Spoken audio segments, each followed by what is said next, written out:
Hey guys, morning to you. Sam here. Welcome to Ask Sam, spin-off show from the Urban Property Investor. Hope everyone's doing well. I haven't been on for a while. Been avoiding social media, having a bit of a cleanse. But today I thought I would jump on and talk to you about value investing and what that means, and when there is some value in the market today as a property investor. And I was listening to Stuart Weems, who does a podcast, Investorology, which I like. It's a very good podcast, and he kind of reminded me of something which is unfolding today. That really, if you are looking for value, where is the value in the real estate marketplace? And so today I thought I would talk you through value investing and what it could look like, and really, and one of the big opportunities in real estate today. So, hey, welcome to the show. Welcome, Sean. Thanks for tuning in. So I'm going to duck over to my little whiteboard here. So real estate market doesn't necessarily go in a complete circle. It more sort of travels like so. It has peaks and troughs. But for the purpose of today's exercise, generally, the bottom of the market is a little bit hard to predict. No one really knows when the bottom is going to be found, and really also the top. Where value sits is this area here. And value investing is just the idea that mathematically something has to move at some point. And today, when we look around the real estate marketplaces, there is really a couple of obvious value opportunities. Now, I will pre-frame this conversation by saying right now, there is some rising marketplaces which are very hot to trot at the moment and doing very, very well from the perspective of growth. And what we are seeing, for example, is a surge in townhouse prices, a surge in housing prices, and certainly in some marketplaces, the results have been fantastic. But when certain assets move, it does create the next hot value proposition. And in some respects, when we look at what the value today in the market is, it is without question a certain asset class, which at the moment looks like apartments. Now, the best example of an undervalued apartment market today is probably inside of Melbourne. And Stuart, in his podcast, commented on this as well. In his podcast, he kind of mentioned that, if you had under $900,000 to spend, what asset would he be buying today? And it's an interesting conversation, the value proposition of what is unfolding.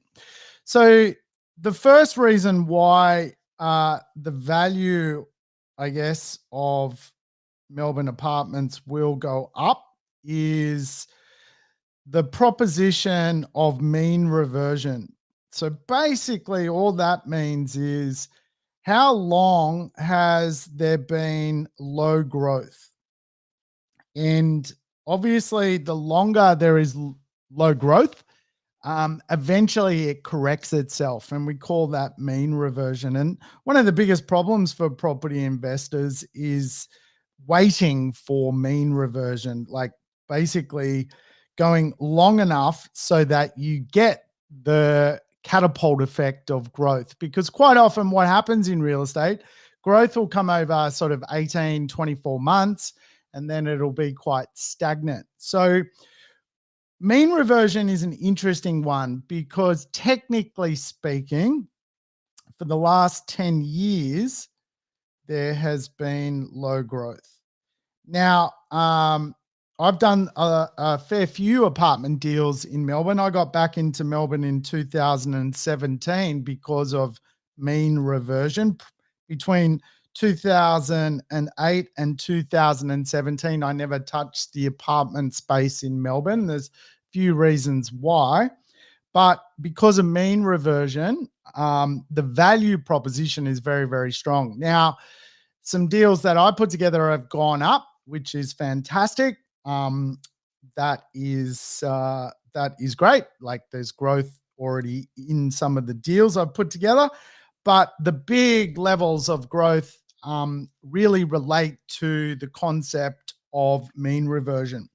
Now, why the mean reversion is due. This is the next part. Why is it due? Because could it just not go up forever? The primary reason it's due is, we'll make this an apartment, is houses have shot up in value, and now the differential, if you like, is the highest it's ever been. And so eventually people will go, well, there's very good value in the apartment space. Perhaps I don't want to live on the outskirts of the city. I don't want to drive until I qualify for a home. I would prefer lifestyle over, having to drive further and further and further. And so when we track the last 40 years in Melbourne, this differential is the highest it's ever been. And so that paints a value proposition. Now, sometimes as an investor, the temptation as an investor is to be quite excited about what everyone else is excited about. And but that is not necessarily the idea of value buying. In value buying, you have to go, well, I see this market here is fundamentally underpriced at the moment. So some good signals coming through the market. The other thing which is fundamentally now a big critical factor is the undersupply of stock. There is just simply no stock coming through the funnel. And with apartments, they take a lot longer to build than, for example, knocking up a project house, which can quite often be done in 6 months. This stock is fundamentally hard to bring to marketplace. Now, to put it in perspective, this year we're expecting 8,000 properties. In about 2013, Melbourne was getting about 50,000 apartments. So you can see just how negative the stock contribution actually is. And for this reason, it's not only what's on the market which is undersupplied, but it is also what is coming to market which is undersupplied. So we see a lot of value, if you like, in the supply and demand figures. We see a lot of value in the gap between houses and apartments. We see a lot of value in the mean reversion, the fact that the market has fundamentally been a lower growing marketplace for about 10 years. Eventually, it catches up on itself. And, we've seen this in many marketplaces. Brisbane is a classic example. Perth had some very contracted growth and is just going through its mean reversion. The other reason I am a fan is in 2017, the town plan changed in Melbourne, and it basically made building real estate virtually impossible. And the reason being is ESGs, is livability.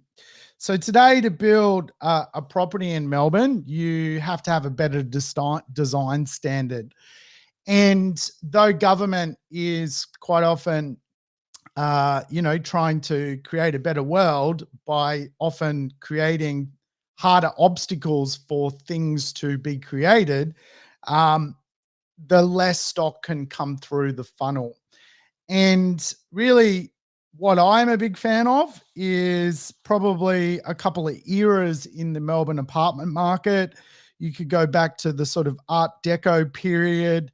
You could skip the 1990s, 2000s, 2010s. All that stock is rubbish. And then you get to 2017, and all of a sudden you get this new design standard within the apartment space. And so for me, it's a very, very, very undersupplied part of the market. So you can imagine, there is, X amount of houses in Melbourne, X amount of townhouses, villas, X amount of apartments. And then, when you look at the undersupplied of really the new town plan, there's just not a lot of stock, new town plan. So what we're seeing is properties which are designed in the new town plan scheme. And I just put one in Facebook, in the Positive Workplace group, yesterday, in the Positive Mentoring group. In 4 months of ownership, it's gone up $59,000, because it is the new town plan. It is a better designed product. So you got to think about it, like all the way back here, these 50,000 apartments were shit. However, after 2017, they all got better. And this is the supply range I'm quite interested in. So again, I see value in a proportion of the supply, if that makes sense, a proportion of the stock available. So if we go back to the top, we're in the value period of the market. We're in the value period of mean reversion. We're in the value period of the house versus apartment price gap. It's very normal to go through this. We're in the value proposition of the amount of apartments coming through, like completely undersupplied. Then we look in the supply metrics and we look for the value inside of that. And then really the final piece of the puzzle, let's face it, is normality around the new sort of vaccinated economy and borders reopening and people coming back to the city. So again, it just tells me that, and as we know here in Australia, the port of call for overseas migration is the city of Melbourne. And it just tells me that the value proposition of that particular range is going to do something pretty cool. I was looking at a suburb yesterday of the growth statistics of the last year. And I think this is now underway. I saw a 9.6% year on one neighborhood I helped someone buy an apartment in. 9.6% growth. And what that's telling me is perhaps the mean reversion is coming through now, but it's sort of just hitting the data figures. So very interesting to see in 4 months a $59,000 gain. I would say the mean reversion is starting. And so if you've got a property in Melbourne, maybe an apartment, and it is part of this sort of new town planning scheme, hold on. I think you're going to go for a ride. So yeah, you're kind of next, if you like, on the cab of capital growth. So hey guys, thanks for tuning in. Yeah, I can't get to all your questions, but thank you for asking them. What about Geelong? Hey, great regional marketplace. Probably stick to a house out Geelong way. All right. Thanks very much for your time. Hope value buying, was understood.